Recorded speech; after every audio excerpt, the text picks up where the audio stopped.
Bueno, estudiantes de finanzas públicas, vamos a mirar otro corto video sobre el tema de los gastos públicos. Para el tema de los gastos públicos vamos a seguir el siguiente derrotero. Lo primero, vamos a ver los datos de gastos en Colombia.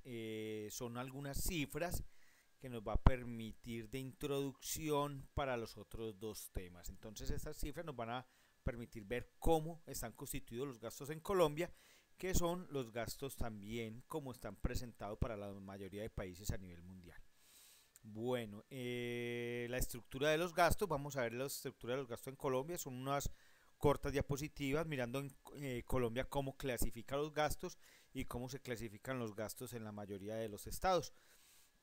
Y por último, el tema de la teoría del crecimiento tendencial de los gastos, también conocido pues como el tema de las causas del crecimiento permanente de los gastos. Entonces, este es el derrotero que vamos a seguir. Empecemos entonces con la primera parte mirando algunos datos de los gastos en Colombia. Bueno, empecemos a mirar entonces como les dije los datos históricos de los gastos públicos en Colombia.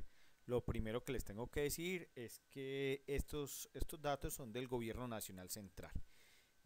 Ahora, en su debido momento, les hablo de qué son los gastos del Gobierno Nacional Central, o con sus siglas GNC. Como podemos ver, estos datos son recopilados desde el año 1905 y van más o menos hasta el año 2003. Para el año 2010 vamos a ver también ahorita al final de esta parte de los datos, vamos a ver unos datos para el año 2010. Van a ver que sigue siendo más o menos parecido a los datos que tenemos en este momento acá visibles. Este es unos datos que organizó Sergio Clavijo en una presentación que hizo sobre el tema de finanzas públicas en Colombia ya hace varios años, para justificar la reforma tributaria, la última reforma tributaria que tuvimos en Colombia. Bueno, después de todas estas aclaraciones podemos nosotros ver que los gastos públicos en Colombia han estado alrededor del 5% del Producto Interno Bruto desde el año de 1905 hasta entrados los años 60. Este porcentaje, esto es en porcentaje del PIB, significa que si usted coge los gastos públicos, los gastos del Gobierno Nacional Central y los divide por el Producto Interno Bruto, le va a dar en porcentajes del PIB. En porcentajes del PIB, entonces vemos que más o menos tuvimos desde 1905 hasta 1960 unos gastos en proporción del PIB del 5%, más o menos en promedio, lo podemos ver en la línea. Desde el 60 en adelante, los gastos públicos del Estado suben bastante dada la influencia que tuvo las finanzas públicas modernas en nuestra época, donde entra el Estado Social de Derecho a jugar un papel muy importante, y desde los 60 hasta los 90 podemos decir que ese porcentaje en términos del PIB estuvo cerca del 10, un poco más abajo del 10 en promedio, pero estuvo alrededor del 10. Entonces estamos hablando que del 60 al 92 tuvimos unos gastos públicos crecientes. Y a partir de la Constitución hasta nuestros días, pues ese gasto público ha venido creciendo sostenidamente. Podemos decir que ahí hay datos hasta el 2003, pero hasta el año 2010 tuvieron más o menos un mismo comportamiento, entre el 15 y el 20% en promedio del Producto Interno Bruto. Bueno, entonces con esto ya vemos cómo se vienen comportando. Esto quiere decir que si la economía está ocupando un 20 o un 25% del Producto Interno Bruto en el gasto del Estado, quiere decir que el resto es el sector privado. Esta es una medida que se utiliza también para medir el tamaño de los estados. Los tamaños de los estados se miden en proporción del PIB. Bueno, miremos la estructura de los gastos en todos estos años. La estructura de los años, aquí tenemos unas estadísticas que empiezan en los años 80 y terminan también en el año 2003. Podemos ver que esos gastos vienen desde la Constitución del 91 creciendo de una manera constante, y observen las variables que han hecho que ese gasto público sea creciente desde el inicio de la Constitución. Son básicamente el tema de las transferencias, el que ha hecho crecer el gasto público en Colombia, y los intereses. ¿Debido a qué? a que las transferencias, acuerden que por la nueva constitución obliga a que parte de los ingresos en impuestos que recoge el gobierno nacional central son transferidos a los municipios con una destinación específica a la mayoría de los gastos, destinación específica a salud y educación, son transferidos a los municipios para que estos hagan estos gastos. Entonces, estas transferencias están explicando en su gran parte, en gran medida están explicando lo que viene sucediendo con el gasto, con el creciente gasto público que tiene la nación. Y los intereses, porque desde la Constitución del 91 ya no se le permite al Estado emitir, sino que esta emisión la hace el Banco de la República como parte de su política monetaria. Y si el Estado necesita recursos o el Estado necesita cubrir los déficits públicos, pues entonces tiene que recurrir a crédito, y los créditos implican entonces la liquidación de intereses. Observen que en el tema de otros gastos de funcionamiento y el tema de inversión sigue siendo muy poco en Colombia desde los 80 hasta el 2003. La parte de inversión lo vamos a ver en el tema de los presupuestos. La parte de inversión es con la parte de los gastos que tienen que cubrir las promesas electorales de los gobiernos. Los otros son casi gastos que son inamovibles. Bueno, en lo que tiene que ver con las transferencias, las que les mencionaba ahora, vemos que la mayoría de las transferencias en el país están justificadas por los entes territoriales. La mayoría de las transferencias son de entonces de estas de destinación específica, un porcentaje muy grande para destinación específica, que son las transferencias que se hacen para cubrir gastos de educación y salud. Hay otro gasto que son las pensionales, o sea, las transferencias por pago de pensiones del sistema de seguridad social y los sistemas de seguridad especiales que la nación ha tenido que venir cubriendo desde las reformas de la Constitución también. Vemos entonces también el resto de transferencias, que son las otras transferencias que la nación tiene que hacer para cubrir deudas de algunos entes públicos, algunas obligaciones que la nación ha cogido como suyas y las tiene que transmitir a las regiones, a los departamentos o áreas descentralizadas a partir del resto de transferencias. Entonces observen lo que es más o menos la estructura del gasto en Colombia, donde el gasto público en Colombia, una gran medida de lo que se le transfiere pues a las regiones. Si nosotros comparamos perdón, si nosotros comparamos lo que es el gasto público colombiano con otros países, nosotros vemos que tenemos un gasto público que no es tan alto. O sea, nuestro gasto público en Colombia siempre ha sido conservador, a pesar de que ha estado cerca del 20% del Producto Interno Bruto, y que a primera instancia podría parecer bastante, en la medida también de que hemos visto cómo han venido creciendo históricamente. Entonces vemos que en Colombia tiene un crecimiento no tan destacado como países como Suecia, que están alrededor del 40%, o países como Suiza, que tienen superior al 30%, o un Canadá que supera el 20%. O sea, nosotros tenemos un gasto público que en todo caso aunque llega cerca al 20%, comparado con otros países, no es desmesurado. Incluso Chile, que se caracteriza por su eficiencia pública y por sus eficiencias en los temas de mercado, vemos que tiene una participación superior al 20% del Producto Interno Bruto en los gastos públicos. Bueno, como les decía ahora, una contabilidad es la del gobierno nacional central, que fue las que alcanzamos a ver nosotros, y otras son las del sector público no financiero. Eso quiere decir CSPNF, los gastos públicos de todo el sector público en Colombia, y se dicen no financieros para no incluir la que tienen los bancos ahí. Ahora, en todo caso, haremos una aclaración, como les acabé de decir en las primeras diapositivas, donde les acabé de decir que íbamos a hablar un poquito de qué es el gasto nacional, el gasto público del gobierno nacional central y el gasto público del sector público no financiero. Este es un poco más alto que el gasto del gobierno nacional central, que es el que mayor gasto hace. Pero si cogemos las demás entidades, o sea, no solamente el gobierno nacional central, vemos que este gasto público puede llegar a los órdenes del superiores al 35%. Es decir, el gobierno nacional es un importante sector dentro de una economía, pues está ocupando un porcentaje muy alto de lo que es el Producto Interno Bruto de un país. Acá entre las cuentas hay algo que ustedes también van a trabajar en el trabajo, que van a hacer en el trabajo de aplicación y que me interesa comentárselo. Observen que hay un gasto que nosotros llamamos el gasto primario. El gasto primario quiere decir ese gasto que se hace sin incluir lo que nos gastamos en los intereses.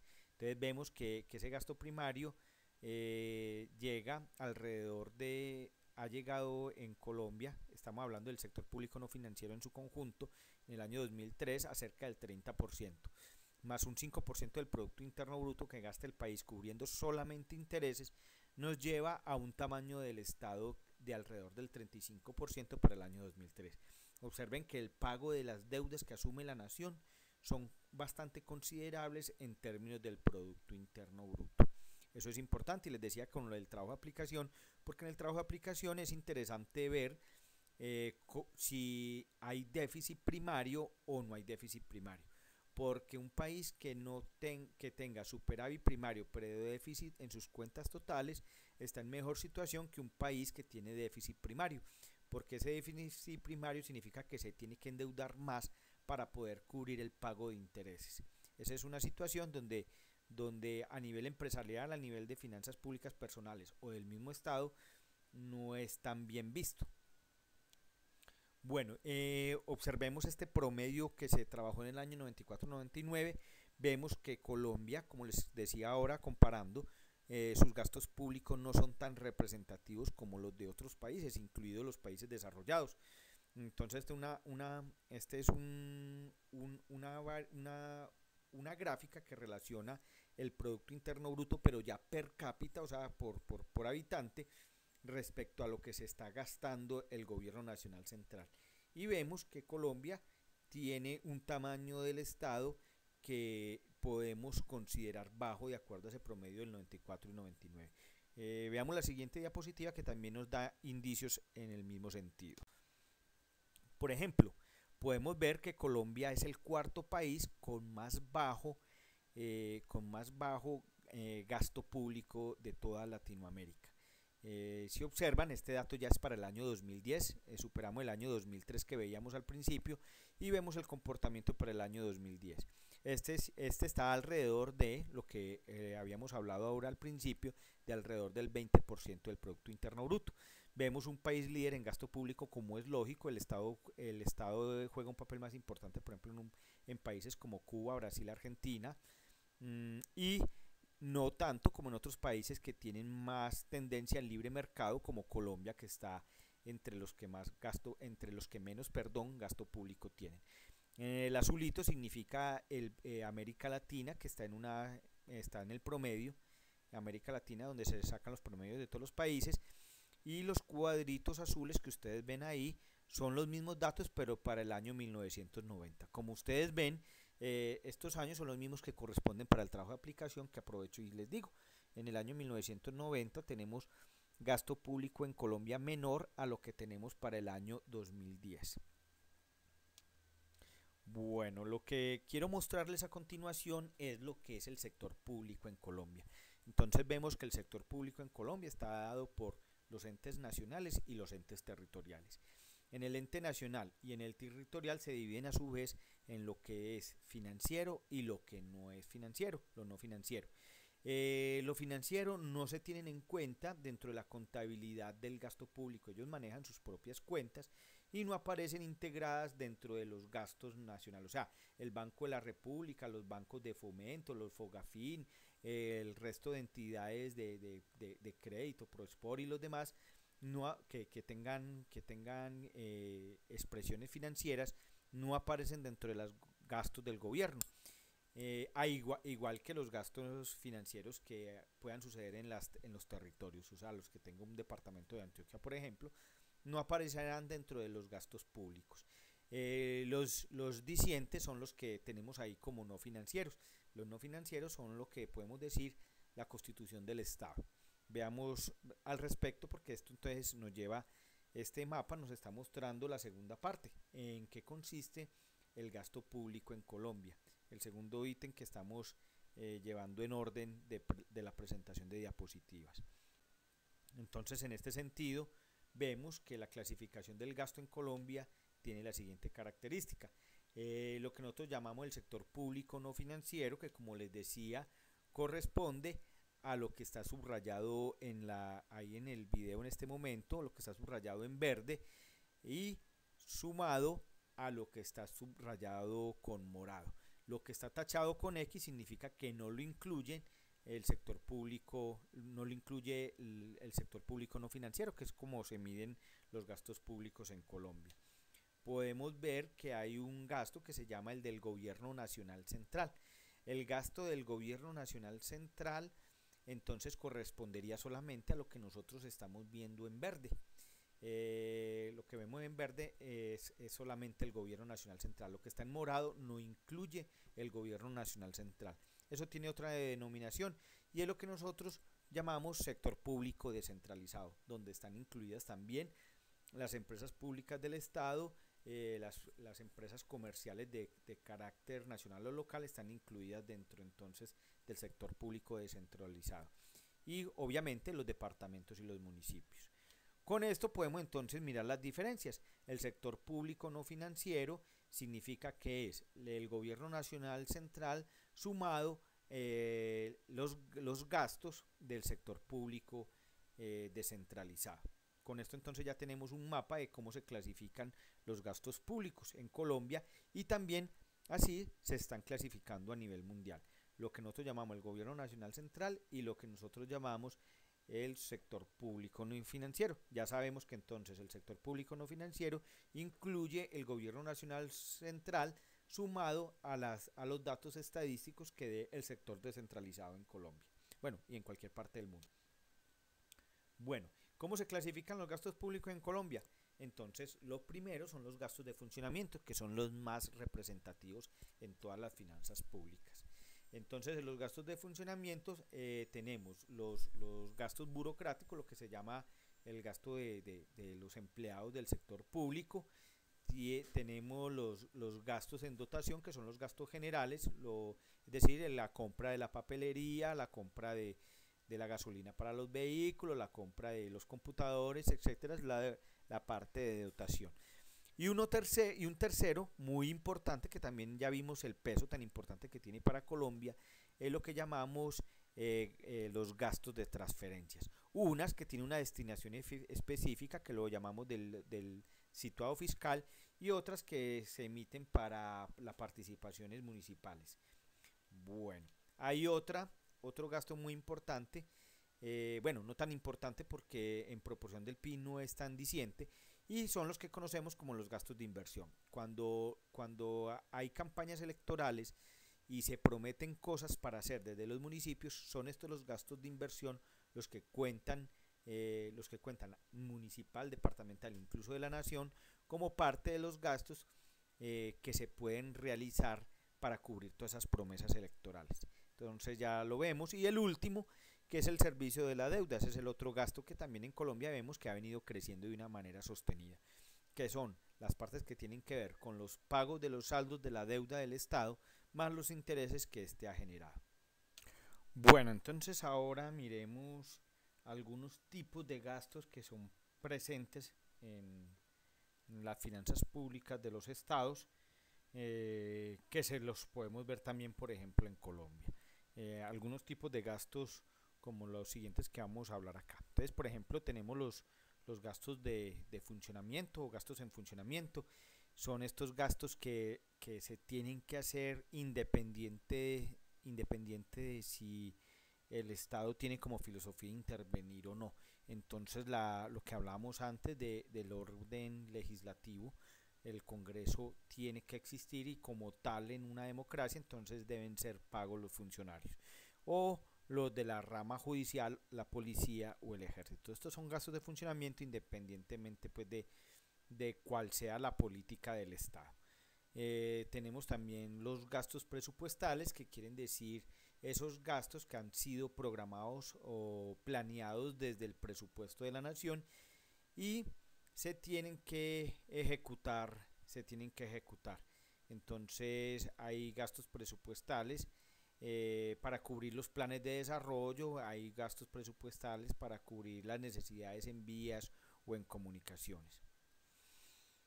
Tenemos lo que nosotros conocemos como gasto en bienes públicos, entonces esos son todos los gastos que el gobierno tiene que hacer en cubrir bibliotecas, parques, alumbrado público, y entonces esos gastos también el Estado los tiene que realizar y los llamamos de esa manera.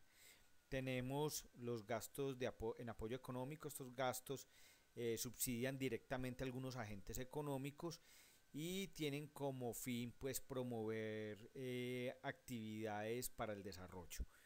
Tenemos también gastos en equidad social, lo que significa que son gastos que van a cubrir el tema de la redistribución del ingreso.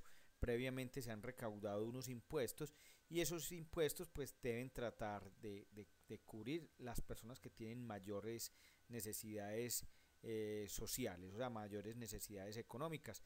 Esos son gastos que generalmente van a sectores como la salud, la educación y demás.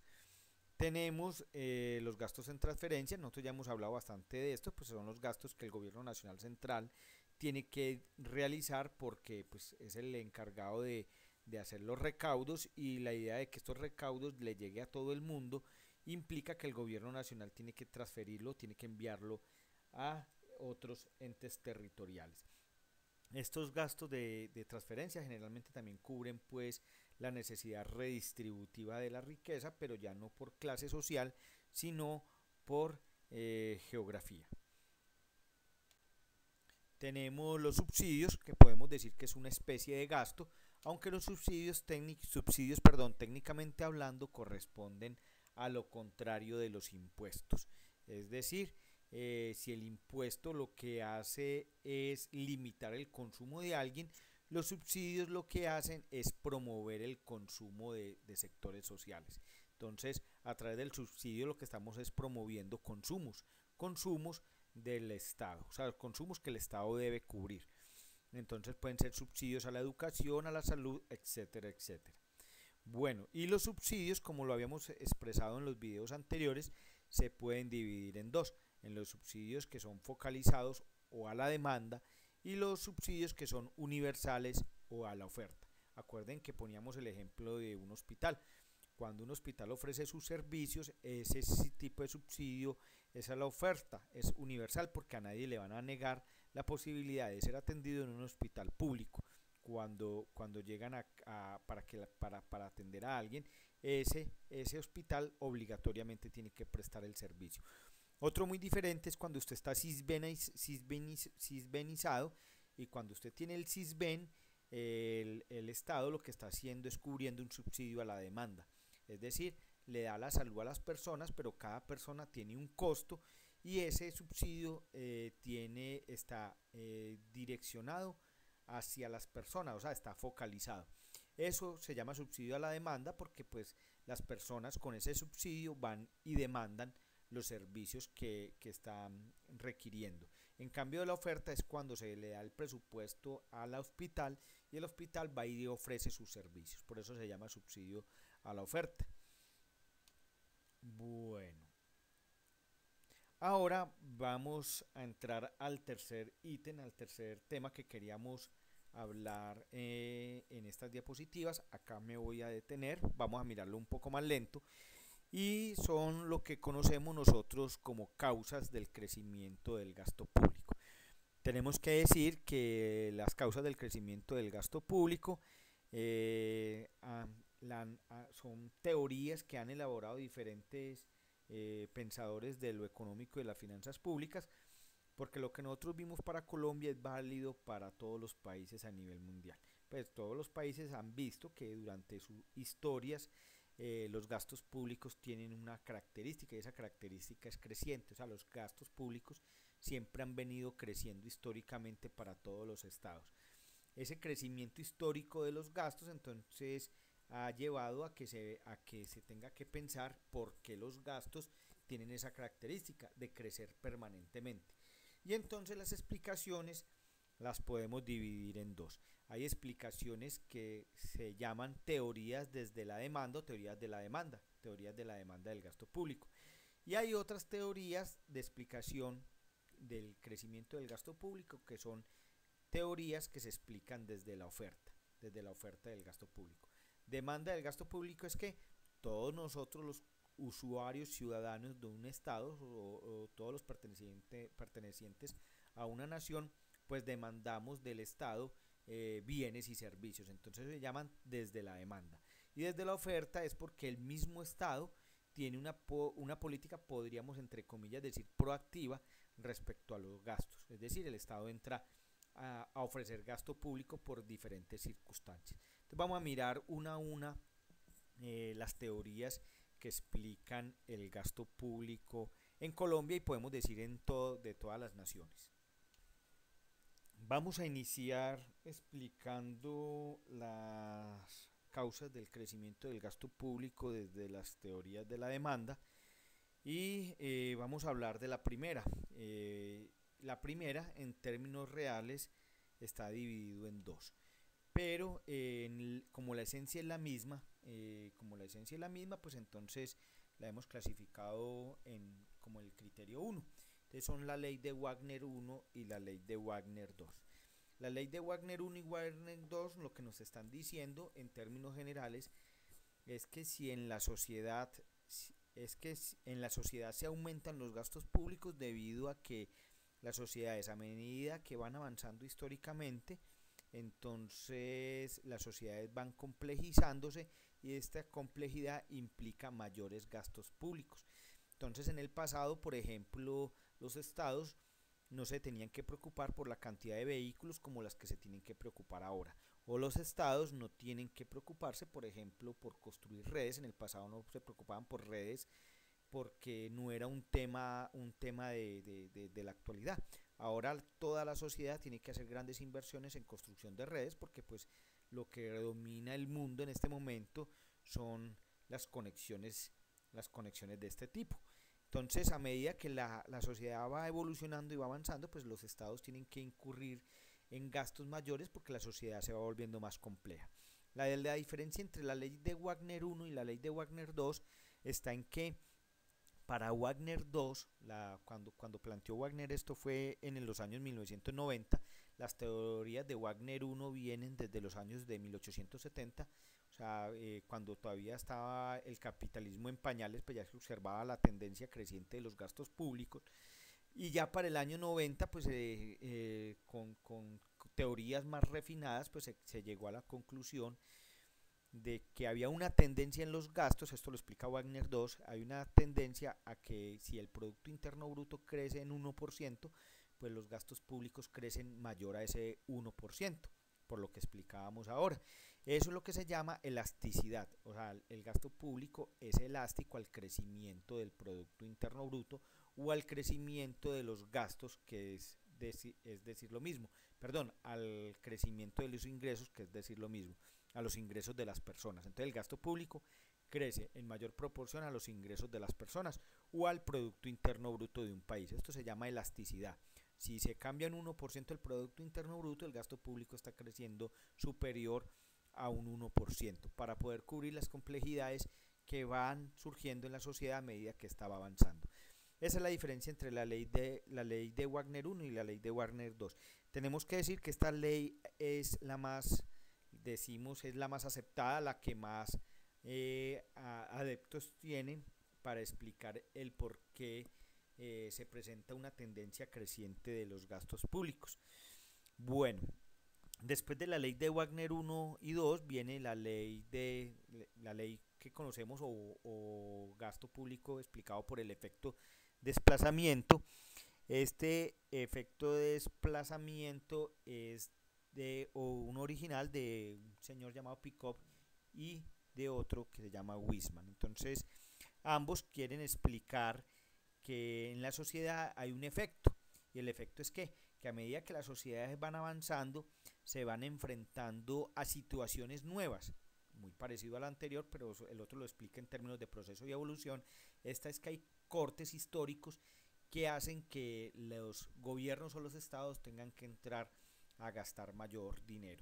Ejemplos, catástrofes naturales, catástrofes económicas o crisis económicas fuertes, problemas de guerras con vecinos o inestabilidades internas. Todo este tipo de situaciones hacen que los estados tengan que entrar a aumentar los gastos. Pues bien, después de realizados estos gastos por esas situaciones extremas, lo normal es ver que el gasto público no vuelve a niveles anteriores. Entonces hay unos efectos, unos momentos de corte. Nosotros, por ejemplo, podríamos hablar de la Constitución del 91, donde los gastos donde los gastos para cubrir las nuevas necesidades son mayores y el Estado no es capaz de devolverse a situaciones anteriores. Estas son unas teorías que fueron planteadas en los años 60 por este par de autores. Bueno, tenemos la otra teoría que nos habla de la redistribución de la renta. Esta es de una teoría construida por un señor de apellido Downs. Esta fue una teoría planteada en los años 1957 y nos decía que a medida que avanzaba el capitalismo, habían presiones cada vez mayores de los votantes. Y los votantes cuando votan, cuando van y ejercen el voto, lo que están pidiendo y demandando es mayor gasto público. Entonces la democracia, por ejemplo, es un efecto redistributivo de la renta que obliga a que los estados cada vez gasten mayor dinero. Entonces los votantes estarán sujetando a sus futuros representantes para que cubran con sus promesas de gobierno aumentando el gasto público, es decir, el Estado como un elemento redistributivo de la renta. Bueno, tenemos uno que tiene cierta relación con el anterior, pero específicamente habla de los grupos de interés. Entonces, este señor Buchanan en el año 1982 planteaba que en el Estado Social de Derecho, con la existencia de los grupos que ejercen, tratan o buscan o están participando del poder, pues entonces a través de sus presiones obligan a que los estados gasten más. ¿Cuáles son los grupos de interés? Entonces, por ejemplo, los sindicatos, las organizaciones sociales, las organizaciones políticas, las minorías étnicas, organizaciones empresariales, industriales. Entonces, por ejemplo, instituciones como la NIF, instituciones como la ANDI y demás, van haciéndole exigencias para conseguir mejores desarrollos a sus intereses, y estos grupos de interés o grupos de presión hacen que el Estado gaste más dinero, tengan tendencias cada vez crecientes a un mayor gasto. Entonces, los grupos de interés también ejercen presión sobre los gastos. Y por último, les hablamos, este no tiene un autor específico, por último hablamos de lo que se conoce como ilusión fiscal. Esto se está hablando desde los principios de los siglos de 1900. Desde 1900 se veía que existe para los estados una especie de ilusión. ¿Qué quiere decir esto? Que los estados creen, subrayando la palabra creen, que son relativamente fácil conseguir los recursos para los gastos que se planean. Entonces se dice, hagamos determinado gasto público porque lo que podemos hacer es pedirle más impuestos a determinado sector. Entonces hay la ilusión de que el Estado todo lo puede gastar y que puede aumentar sus gastos, y el Estado es lo suficientemente recursivo para conseguir esos dineros que está necesitando la sociedad. Estos son los 5 criterios. Podemos decir que desde la teoría de la demanda, como lo vamos a ver ahorita también desde la teoría de la oferta, cada uno de estos elementos aportan, podríamos decir, como una gran teoría donde se explica desde la demanda por qué los gastos públicos a nivel mundial son crecientes para todos los estados. Entonces ahí tenemos las explicaciones por sus autores. Pasemos ahora a explicar el crecimiento, las causas del crecimiento del gasto público, pero desde la oferta. Bueno, ahora nos toca explicar la causa de los crecimientos del gasto público desde la oferta. Desde la oferta, entonces, el primer postulado teórico nos habla de el efecto precios relativos y demandas inelásticas. Bueno, todo parte de un análisis en cuanto a lo que tiene que ver las productividades en el sector público y en el sector privado. En el sector privado se consideran que las productividades son mayores que en el sector público. Debo aclarar que estas productividades son entendidas no en cuanto a si los trabajadores del sector público trabajan más o menos que los del sector privado. Eso no quiere decir este punto. Hago esa aclaración porque generalmente hay la idea generalizada que dicen que en el sector público los trabajadores no son tan eficientes como en el sector privado. Aquí se refiere a las productividades de carácter económico. Productividades de carácter económico significa el valor agregado. El valor agregado significa que en el sector privado, principalmente pues en el sector real del sector privado, en el sector real se genera valor y este valor se genera riqueza. Cuando se genera valor y aumentan las productividades, significan que los precios del sector público bajan, se pueden vender mayores volúmenes y se les puede incluso dar mayores salarios al sector privado. En el sector público, por el tipo de bienes, esa productividad no es igual. Como esa productividad no es igual, pero se tienen que aumentar los salarios en el sector público de la misma manera como se dan en el privado, significa que ese desbalance en productividades afecta al Estado, porque entonces esos costos mayores en que salen los bienes públicos tienen que ser asumidos con gasto público. ¿En qué sentido? En el sentido, y es aquí donde recibe su nombre, en el sentido en que cuando se aumentan los salarios en el sector público sin haber aumentado las productividades en las mismas proporciones, eso implica unos mayores precios relativos. Y si aumentan los precios, pero las demandas son inelásticas, es decir, por ejemplo, usted salud y educación, si le aumentan el precio, la gente no deja de consumir educación y salud, o sea, son inelásticas a la demanda, no se reduce la demanda por ese aumento de los precios, pues entonces lo que conlleva es a que la ineficiencia, lo voy a colocar entre comillas, la ineficiencia en el sector público es mayor y eso tiene que ser asumido con gasto público. Este fue un planteamiento que se hizo un señor Bamón en 1967 y otro teórico llamado Beck en el año 1981. Creo que con esto queda bien explicado el tema de los efectos precios relativos y demandas inelásticas. Otro tiene que ver con lo que conocemos como el ciclo político, económico y electoral. Cuando se acercan las elecciones, el sector público tiende a aumentar sus gastos. Esto se hace para efectos de que la actividad económica, si no está bien, pues muestre signos positivos y eso implica pues un aumento del gasto público. O si queremos influir en ciertos sectores de la sociedad, políticamente hablando, entonces para conseguir favores del electorado, pues el gobierno, el Estado, aumentan los gastos públicos. Entonces esta es una teoría que explica que cada vez que hay elecciones, pues se tiende a aumentar también el gasto público. Las diferentes estructuras de presupuesto a nivel mundial han tratado de evitar este efecto, colocándole normas para la contratación cuando se presentan elecciones. Entonces esto ha sido más o menos compensado a estas normas que han establecido todos los países en cuanto a los gastos en épocas electorales. Bueno, después viene uno que nosotros conocemos como burocracia 1.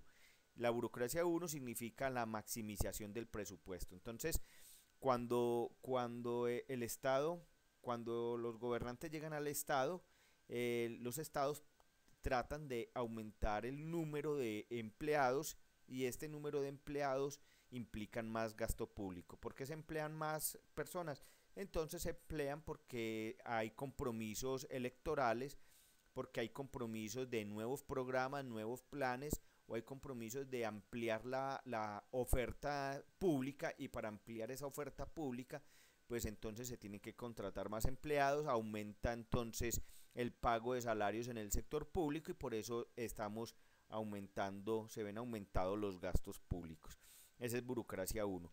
Y burocracia 2 tiene que ver en el mismo sentido, o sea, también se aumentan los empleados, pero como promesa electoral. En otras palabras, cuando los gobernantes llegan al poder necesitan tener una importante influencia política y esto se hace aumentando los cargos que dependen de él. En este caso, entonces, los burócratas funcionan como votantes. Nosotros lo vemos bastante en Colombia cuando llegan las elecciones de consejos o asambleas departamentales, nos dicen los amigos que por favor vote por tal o cual amigo, porque votar por tal o cual amigo implica pues darle el empleo a X o Y persona. Burocracia 2, entonces vemos que son muy parecidos. Solamente la diferencia está en que el uno se hace específicamente para el control de los votos, el otro se hace con el fin de aumentar la oferta pública. El quinto elemento tiene que ver con lo que nosotros conocemos como ideología del partido dominante. Entonces, cuando un partido llega al poder, pues entonces la manera de mostrarse superior a los demás es aumentando el gasto público para aumentar también la oferta pública. Entonces, la ideología dominante significa que un partido, cuando quiere permanecer en el poder, tiene que tratar de influir sobre la sociedad y eso se hace a través del erario público, a través del gasto público. El sexto tiene que ver con lo que conocemos como centralización del poder político. Entonces, es muy parecido al anterior en el sentido de que también se tiene que utilizar el gasto público para guardar la influencia. Solamente que esto se hace pues principalmente a niveles locales y regionales y la diferencia está en que ya es el Estado como tal que tiene que guardar ese poder y no los partidos que están ejerciendo el poder. Entonces esa es la diferencia con el anterior. De la centralización del poder a nivel regional, el Estado tiene que mostrarse lo que se llama, lo que exigimos todos los ciudadanos, de que el Estado haga presencia y para hacer presencia, pues esa presencia implica gasto público. Y por último tenemos la presupuestación incrementalista. ¿Esto qué significa? Pues que todos los años los estados tienen que hacer un presupuesto de lo que se van a gastar en el año siguiente.